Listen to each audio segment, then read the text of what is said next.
Hi friends, welcome back to my channel. ఈ వీడియోలో మనం డేటా అనలిస్ట్ ఎలా అవ్వాలి అని కంప్లీట్ రోడ్ మ్యాప్ చూద్దాం. డేటా అనలిస్ట్ అంటే ఏమిటి, ఎలా స్టార్ట్ చేయాలి, ఏ స్కిల్స్ నేర్చుకోవాలి అన్నీ స్టెప్ బై స్టెప్గా చెప్పా. సో ఈ వీడియోను ఎండ్ వరకు చూడండి. డేటా అనలిస్ట్ అంటే కంపెనీలో ఉన్న రా డేటాని అనాలిసిస్ చేసి ఇంపార్టెంట్ ఇన్ఫర్మేషన్ని ఫైండ్ చేయడం.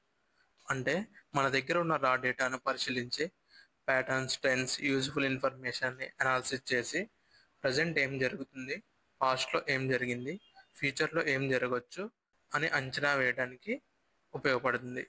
ఎగ్జాంపుల్ చూసుకుంటే, ఒక ఈ-కామర్స్ కంపెనీ దీపావళి పండుగకు ఎక్కువ ఏ ప్రొడక్ట్ సేల్ అయిద్దో తెలుసుకోవాలి అంటే డేటా అనలిస్ట్ లాస్ట్ ఇయర్ సేల్ని పరిశీలించి రిపోర్ట్ తయారు చేస్తారు. ఏ స్కిల్స్ నేర్చుకోవాలి? ఎక్సెల్, పైథాన్ లేదా R language, SQL, Power BI లేదా Tableau, statistics and mathematics, communication skills. Entry లెవెల్లో data analyst salary 3 to 6 LPA ఉంటుంది. ఎక్స్పీరియన్స్ పెరిగిన తర్వాత roles like senior data analyst, business analyst, data సైంటిస్ట్గా గ్రో అవ్వచ్చు. లెర్నింగ్ పాత్ అండ్ టిప్స్ డిస్క్రిప్షన్లో ఇచ్చా, check చేయండి. సో ఫ్రెండ్స్, ఇది complete data analyst road map.